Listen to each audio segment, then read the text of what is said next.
Praise the lord. యేసుక్రీస్తు నామములో మీ అందరికీ శుభములు తెలియజేస్తూ ఉన్నాను. ఈరోజు మనం ధ్యానం చేసుకోబోయేటువంటి వాక్య భాగం మొదటి తెస్సలోనికలు రాసిన పత్రిక, తెస్సలోనికి రాసిన మొదటి పత్రిక 4వ అధ్యాయం 16వ వచనం. ఆర్భాటముతోనూ ప్రధాన దూత శబ్దముతోనూ దేవుని బూరతోనూ పరలోకం నుండి ప్రభు దిగవచ్చును, క్రీస్తునందుండు మృతులైన వారు మొదట లేతురు. స్తోత్రం దేవా సర్వోన్నతుడా, ఈరోజు ఈ యొక్క వాక్య వెలుగులో మమ్మల్ని నడిపించి బలపరిచే కృప చూపించమని, విత్తబడుచున్న వాక్యం వ్యర్థం కాకుండా ప్రతి హృదయంలో నాటబడి నూరంతల పంట అనుభవించిన కృప చూపించమని యేసు క్రీస్తు నామములో ప్రార్థించినామే పొందుకుని ఉన్నాం తండ్రి, ఆమెన్. చాలా జాగ్రత్తగా గమనించాలి. ఏంటంటే పరలోకము నుండి దిగవచ్చును, ఆమేన్. ఇది చాలా ప్రాముఖ్యమైనటువంటి అంశం. ఇక మీదట జరగనైనటువంటి ప్రాముఖ్యమైనటువంటి సంఘటన ఏదైనా ఉందంటే యేసుక్రీస్తు పరలోకాన్ని విడిచి తన మహిమతోనూ దేవదూతలతోనూ దిగి రావటమే, దిగి వచ్చటమే.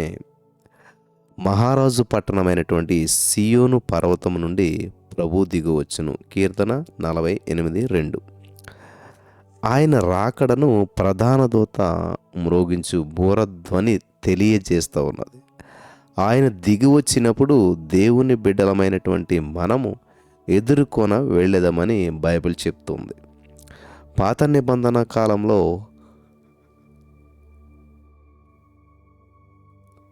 ప్రవక్త అయినటువంటి ఏలియాను చేర్చుకున్నట్టుకు అగ్నిరథములు దిగి వచ్చాయంట. సుడిగాలి చేత ఏలియా ఆకాశమునకు ఆరోహణమయ్యాడు. 2వ రాజులు 2:11. అయితే కృత నిబంధన కాలంలో యేసుక్రీస్తును ఒక మేఘము కొనిపోయింది. ఆ రీతిగానే మనం యేసుక్రీస్తు రాకడలో ఆయనను ఎదుర్కొనుటకు మేఘముల యందు కొనిపోబడదుము అని బైబిల్ చెప్తుంది. మనం యేసు ప్రభుని మధ్యాకాశంలో కలుసుకుంటాము. ఆమేన్. అర్థమవుతుంది అందరికీ. అయితే రెండవ రాకడలో 2 ఘటములు ఉన్నాయి, 2 ఘటాలు. మొదటి ఘటము రహస్య రాకడ, రెండవ ఘటము బహిరంగ రాకడ.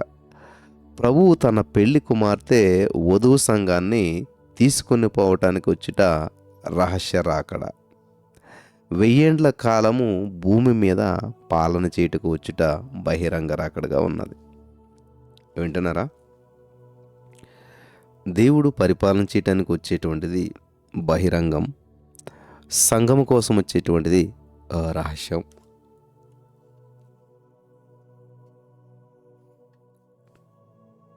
రహస్య రాకడ సంఘము కొరకు వచ్చుట, బహిరంగ రాకడ సంఘంతో వచ్చుట.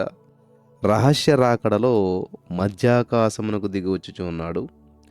బహిరంగ రాకడలో ఆయన ఒలీవ కొండ మీద తన పాదాలను ఉంచుతూ ఉన్నాడు. జకరియా గ్రంథం 14వ అధ్యాయం 4వ వచనం మీరు చదివితే అర్థమవుతుంది.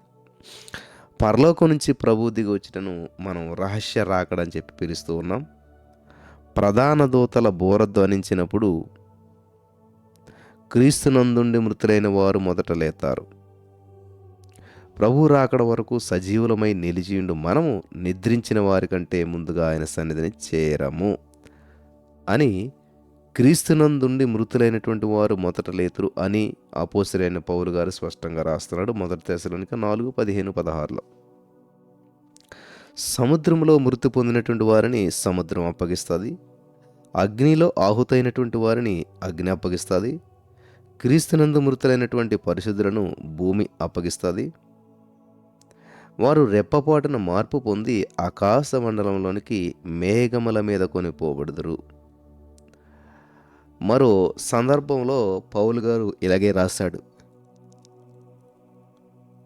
బూరం రోగును, అప్పుడు మృతులు అక్షయులుగా లేపబడుదురు. 1 కొరింథీ 15:52. భక్తులైనటువంటి యోబు నిరీక్షణ మీరు చూడండి ప్రియులారా. యోబు గ్రంథం 19వ అధ్యాయం 25, 26, 27 వచనాలు మనం చదివినట్లయితే, చెప్పసఖ్యముగా శ్రమలను అనుభవించినటువంటి యోబు నిరీక్షణ గలవాడై ఉన్నాడు. ఇట్లా మాట్లాడుతూ ఏమంటున్నాడంటే, అయితే నా విమోచకుడు సజీవుడనియు తరువాత ఆయన భూమి మీద నిలుచుననియు నేనెరుగుదును. ఇలాగు నా చర్మం చీకిపోయిన తరువాత శరీరముతో నేను దేవుని చూస్తాను. నా మట్టుకు నేనే చూచెదను, మరి ఎవరును కాదు. నేనే కన్నులారా ఆయనను చూచెదను. యోబు 19:25, 26, 27 వచనాలు.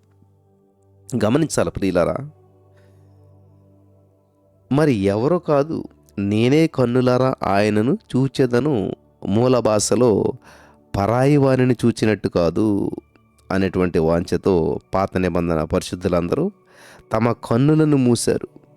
మేము మేలుకొనినప్పుడు ఆయన స్వరూప దర్శనముతో మీ ఆశను తీర్చుకుందుము అని నమ్మరన్నమాట. కడబోరం రోగినప్పుడు ఆ బోర ధ్వనిని మృతులు వింటారు. మృతులు ఎలాగ వినగలరు అని మీరు తలంచడం సహజంగా ఎవరైనా ఆలోచన ఎలా వింటారు అని చెప్పేసి.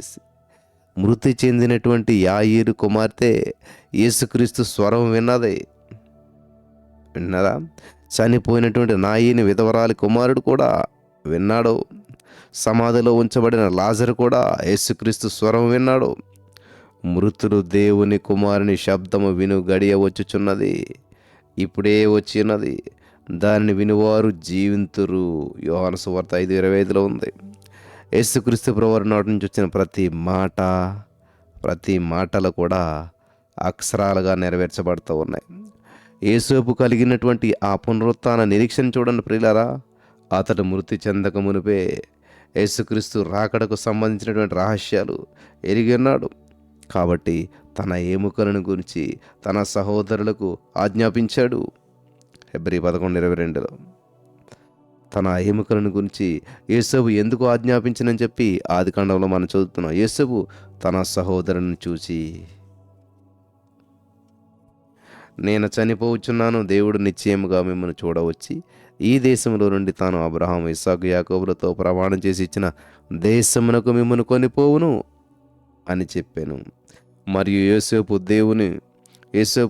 దేవుడు నిశ్చయముగా మిమ్మల్ని చూడవచ్చును, అప్పుడు మీరు నా ఎముకలను ఇక్కడ నుండి తీసుకొని పోవరనని చెప్పి ఇజ్రాయేలు కుమారుల చేత ప్రమాణము చేయించుకొనెను. ఆదికాండం 50:24-25 వచనాలు. పాత నిబంధన పరిశుద్ధులందరికీ యేసుక్రీస్తు రాకడను గురించినటువంటి దర్శనం ఉన్నది. వారి అంతరాత్మలో ఆయన స్పర్శ కలిగి ఉన్నారు. వారి మరణ గడియ సమీపించినప్పుడు ఆ స్పర్శ వెలుగుగా మారింది. కాబట్టి ప్రవచన రీత్యా తమ నిరీక్షణను గురించి మాటలాడనారంభించారు. యేసోపు మాటలను పరిశీలించండి ప్రియులారా. నా ఎముకలు ఐగుప్తు దేశంలో ఉండకూడదు, వాగ్దానం చేయబడిన కనాను దేశంలోనికి తీసుకుని పోవాలి, నా పితరులతో కూడా ఈ ఎముకలు పాతిపెట్టబడాలి. ఎందుకు యేసోపు అలా కోరుకున్నాడు? బూర ధ్వనించినప్పుడు అబ్రహాము, ఇస్సాకు, యాకోబు అనేటువంటి వారు సజీవులై లేచెదరు, వారితో నేను కూడా ఏకమై లేవవలను అని అతడు ఆశపడ్డాడు. యేసోపు గారు తన కోరికను తన ఎముకలతో కూడా జతపరుచుకున్నాడు. మరణము తదుపరి రాకడ కొరకు ఆశతో ఎదురు చూసేటువంటి పరిశుద్ధుల ఆదర్శం ఎంతో గొప్పది కదా. హల్లెలూయా. నేను ఐగుప్తునందు కాదు, కనాను దేశమందు పునరుత్థానుడై లేపబడి పరమ తండ్రి సన్నిధికి నేను చేరవాలని చెప్పి అనేటువంటి కోరికను బట్టి యేసోపు తన ఎముకలను గురించి ఆజ్ఞాపించాడు. 1 కొరింథీ 15:42, 43, 44 వచనాలు చదివినట్లయితే మృతుల పునరుత్థానమును అలాగే శరీరము క్షయమైనదిగా విత్తబడి అక్షయమైనదిగా లేపబడును, ఘనహీనమైనదిగా విత్తబడి మహిమగలదిగా లేపబడును, బలహీనమైనదిగా విత్తబడి బలమైనదిగా లేపబడును, ప్రకృతి సంబంధిగా విత్తబడి ప్రకృతి సంబంధమైనటువంటి శరీరముగా విత్తబడి ఆత్మ సంబంధమైన శరీరముగా లేపబడును. ప్రకృతి సంబంధమైనటువంటి శరీరం ఉన్నది కనుక ఆత్మ సంబంధమైన శరీరం కూడా ఉన్నది. 1 కొరింథీ 15:42, 3, 4, 44. ప్రియులు గమనించాలి. యేసుక్రీస్తునందుండి మృతులైన వారు మొదట లేతురు అని ప్రస్తావించబడినటువంటి అపోస్తలుడు, అలా ప్రస్తావించినటువంటి అపోస్తలుడు ఆ మీదట సజీవులమై నిలిచియుండు మనము అని పేర్కొంటూ ఉన్నాడు. అవును, సజీవులమై నిలిచియుండు మనము అని చెబుతూ తెస్సలోనిక సంఘముతో కూడా తనను ఏకము చేసుకొనిచున్నాడు. ఇందుని బట్టి ఆయన పత్రిక వ్రాసినటువంటి ఆ కాలమందే ప్రభు రాకడ కొరకు ఎదురు చూశారు, ఎదురు చూచేదను అని గ్రహిస్తూ ఉన్నారు వాళ్ళు. సహోదరి స్నేహితులారా, ప్రతి నిమిషము అటువంటి ఎదురు చూపుతూనే జీవించాలి. సజీవుడై ఉండి మనం యేసుక్రీస్తుని ఎదుర్కోవాలి. మన కుటుంబ సభ్యులందరితో కూడా రాకడలో ఎత్తబడతాం. సజీవులమై ఉండి మనం మన సంఘ సభ్యులతో కూడా ఆకాశ మండలను మేఘముల మీద మనం కొనిపోబడదామని చెప్పి సేవకులు కనిపెట్టవలను. మధ్యాకాశంలో బూర ధ్వనించినప్పుడు మనలో గొప్ప మార్పు కలుగుతుంది. మనం మామూలు శరీరంతో కాదు, మహిమ శరీరంతో రాకడలో ఆయనను ఎదుర్కొంటాం. ఈ మహిమ కలిగినటువంటి మార్పును గురించి బూర మ్రోగుతూ ఉన్నది. అప్పుడు మృతులు అక్షయులుగా లేపబడతారు, మనము మార్పు పొందుదుము అని పౌలు గారు 1 కొరింథీ 15:52 రాయించి పెట్టి ఉన్నాడు. హల్లెలూయా, దేవునికి స్తోత్రం కలుగును గాక. నా ప్రియమైనటువంటి సహోదరి స్నేహితులారా, రూపాంతరం పొందుట అంటే ఏంటి? అసలు మార్పు చెందడం అంటే ఏంటి? రూపాంతరం పొందటం ద్వారా మరణమును జయించుచున్నాము. మన శరీరము మార్పు చెందుచూ ఉండగా మరణము యొక్క వెన్నెముకను తాకి, మరణమా నీ విజయమెక్కడ అని విజయఘోష చేయుచున్నాం.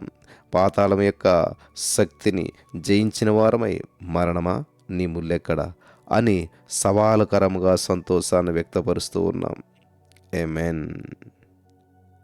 1 కొరింథీ 15:55.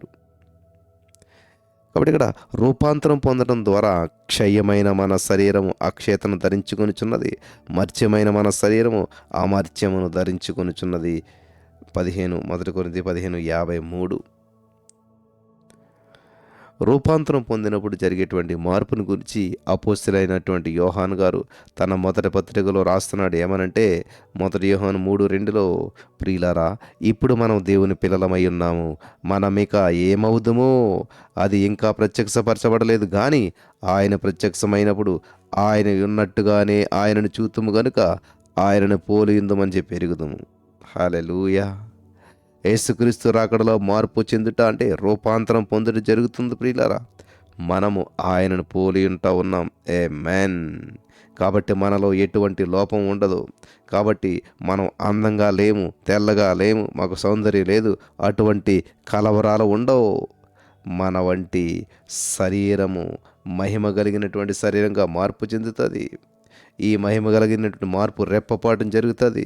మన అంతరంగ మానవుడు మహిమ నుండి అత్యధిక మహిమలోనికి మరి రూపాంతరం పొందుతాడు. ప్రియులారా, అవును, నిజమే.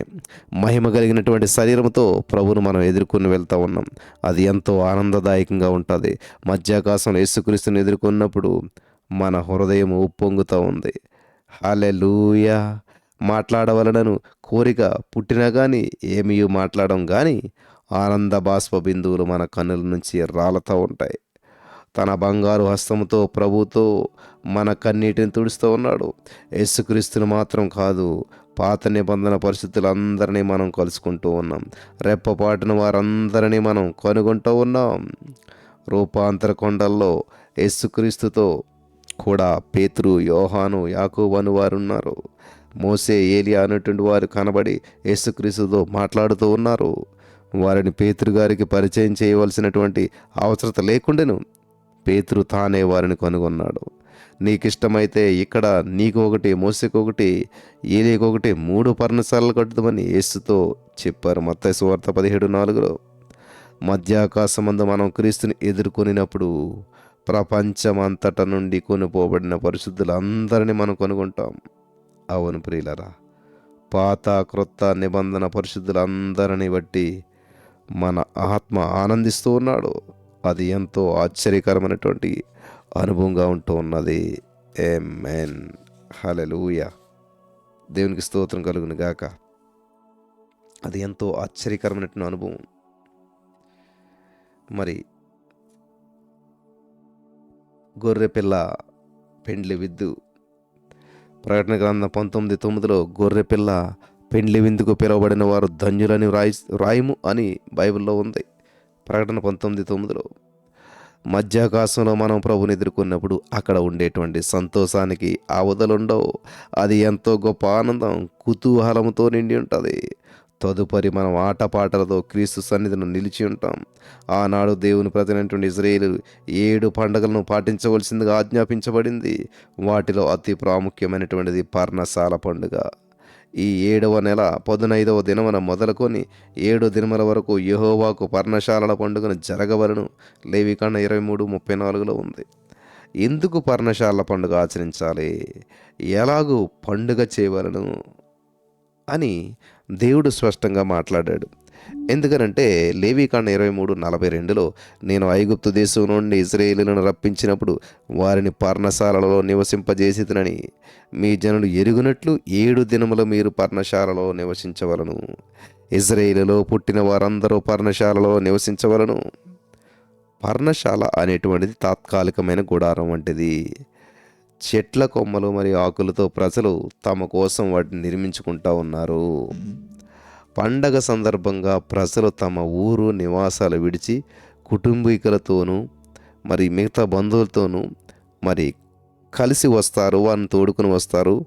ఆ యొక్క అడవి ప్రాంతాల్లో పర్ణశాలలు అమర్చుకొని అందులో మరి బస చేస్తూ ఉంటుంటారు. పర్ణశాల పండుగ 7 దినాలు జరుగుతూ ఉంటుంది. మొదటి దినము పరిశుద్ధ సమాజంగా కూడాలి.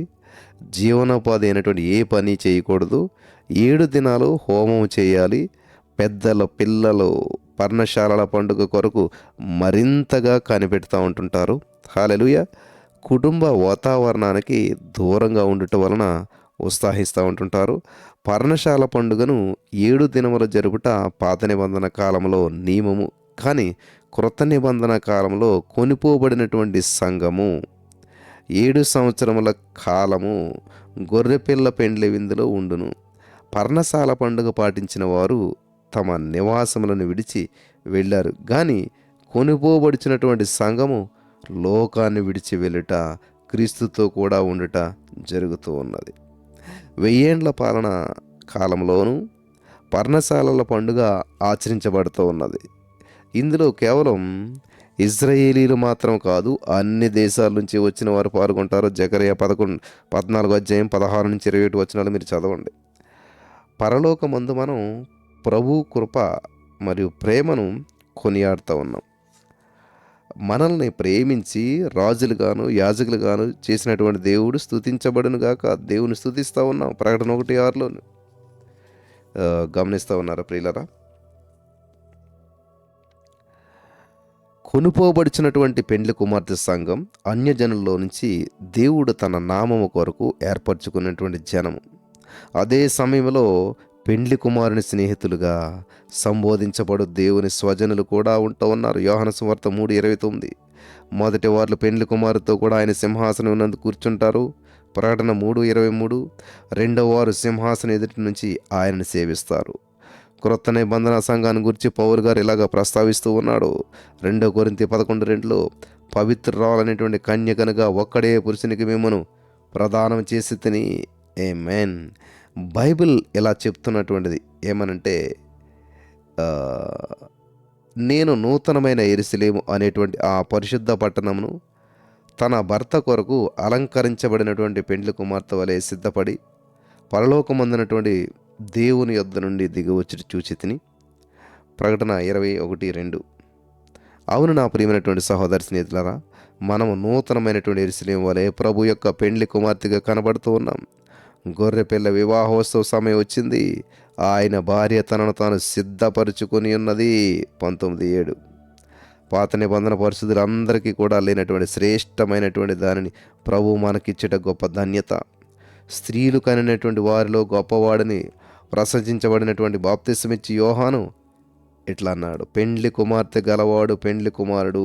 అయితే నిలవబడి పెండ్లి కుమారుని స్వరం వినేటటువంటి స్నేహితుడు ఆ పెండ్లి కుమారుని స్వరం విని మిక్కిలి సంతోషిస్తూ ఉన్నాడు. ఆమేన్. ఈ నా సంతోషం పరిపూర్ణమైనదని యోహాను 3:29 చెప్తున్నాడు. అవును, పాత నిబంధన పరిశుద్ధులందరూ పెండ్లి కుమారుడు అయినటువంటి యేసుక్రీస్తుకు స్నేహితులు అనేటువంటి స్థానంలో ఉన్నారు. పెండ్లి కుమార్తె యొక్క వస్త్రములు మెరిచి ఉన్నాయి. ఆమె ధరించుకున్నటకు ప్రకాశములను నిర్మలములైనటువంటి సన్నపు నారబట్టలు ఆమెకి ఇవ్వబడినని పరిశుద్ధుల నీతి క్రియలవి. ప్రకటన 19:8 ప్రకారం అంతఃపురంలో ఉన్నటువంటి రాజకుమార్తె కేవలం మహిమ గలది. ఆమె వస్త్రము బంగారు బుట్ట పని చేసినది. విచిత్రమైన పలిగిన వస్త్రమును ధరించుకొని రాజునంతకు ఆమె తీసుకొని రాబడుచున్నది. ఆమెను వెంబడించు ఆమె చెలుకత్తులైనటువంటి కన్యకలు నీ యొద్దకు తీసుకుని రాబడుచున్నారు. కీర్తన 45:13-14. గొర్రె పిల్ల పెండ్లి విందు ఎంతో మహిమగల దయ్యుండును ప్రియులరా. నేటికి నీ సమాజంలో అంతస్తు గలవారు వివాహమునకు ముందు వివాహం తర్వాత అనేక దినాల విందు చేస్తూ ఉన్నారు. గొర్రెపిల్ల వివాహం ఆ యొక్క విందు కాలం 7 సంవత్సరంలో అందులో వడ్డించబడు పదార్థం గురించి తలంచినప్పుడు పరవశం చెందుతూ ఉన్నారు. తూర్పు నుండి, పడమ నుండి, ఉత్తరం నుండి, దక్షిణం నుండి విస్తారమైనటువంటి ప్రజలు అచ్చట అబ్రహాము, ఇస్సాకు, యాకోబు అనేటువంటి వారితో విందులో పాల్గొంటారు. మనము పెండ్లి కుమార్తెగా క్రీస్తు పక్కనే ఉండి సంతోషంగా ఆయనను చూస్తూ ఉంటాం. ఆయన మనల్ని ఎలాగూ పెండ్లి కుమార్తెగా సంపాదించుకున్నాడో ఆ యొక్క అపోస్తల కార్యములు 20:28 మనం చదువుతున్నాం. ఆయన తన స్వరక్తం ఇచ్చి తన సంఘమును సంపాదించుకున్నాడు. యేసుక్రీస్తు సింహాసనం అందు కూర్చొని విమోచన క్రయధనముగా ఆయన చిందించినటువంటి రక్తాన్ని, ఆయన అనుభవించినటువంటి శ్రమను స్మరణకు తెచ్చుకుంటూ ఉన్నాం.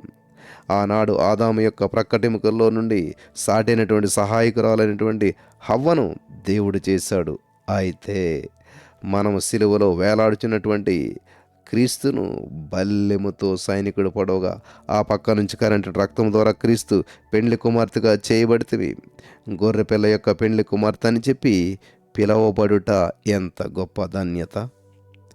గొర్రెపిల్ల వివాహ విందును మనోనేత్రాలతో చూచున్నాము. ఆనాడు మందసం ఎదుట నాట్యమాడినటువంటి దావీదు ఇక్కడను నాట్యమాడుచున్నాడు. సంగీత వాద్యాలను చేత పట్టుకుని అటు ఇటు పరిగెత్తి అందరి చేతులను పట్టుకుని గంతులు వేయించున్నాడు. దావీదుతో కూడా మనము కూడా ప్రభును స్తుతించుచు ఆనందించదము.